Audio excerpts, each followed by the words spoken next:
Les bénédictions des Deutéronome 28, 1 à 14.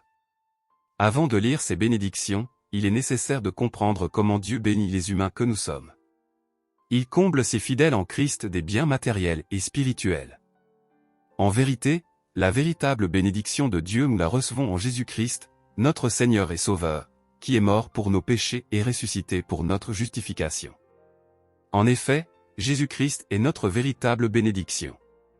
Car Dieu nous a tout donné en son Fils unique. Tout ce que nous désirons comme faveur de la part de Dieu est en son Fils unique, le Seigneur Jésus-Christ. Le Père aime le Fils, et il a remis toutes choses entre ses mains, Jean 3, 35. En raison de ce qui précède, je vous exhorte de transformer ces bénédictions de Deutéronome 28, 1 à 14 en prière. Déclare et revendique-les avec foi, au nom de Jésus. Deutéronome 28, 1 à 14. Si tu obéis à la voix de l'Éternel, ton Dieu, en observant et en mettant en pratique tous ces commandements que je te prescris aujourd'hui, l'Éternel, ton Dieu, te donnera la supériorité sur toutes les nations de la terre. Voici toutes les bénédictions qui se répandront sur toi et qui seront ton partage, lorsque tu obéiras à la voix de l'Éternel, ton Dieu. Tu seras béni dans la ville, et tu seras béni dans les champs.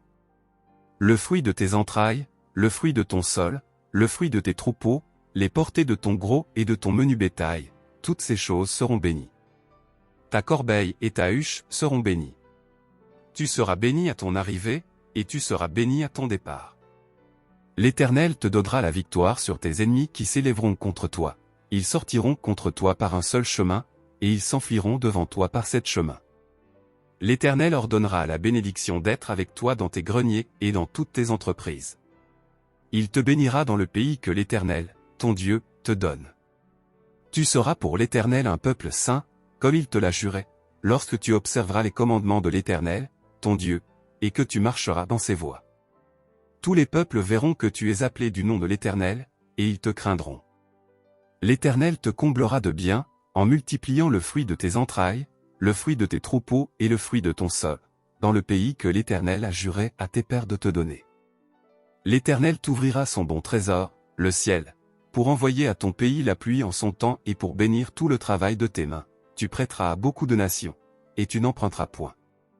L'Éternel fera de toi la tête et non la queue, tu seras toujours en haut et tu ne seras jamais en bas, lorsque tu obéiras aux commandements de l'Éternel, ton Dieu, que je te prescris aujourd'hui, lorsque tu les observeras et les mettras en pratique, et que tu ne te détourneras ni à droite ni à gauche de tous les commandements que je vous donne aujourd'hui, pour aller après d'autres dieux et pour les servir.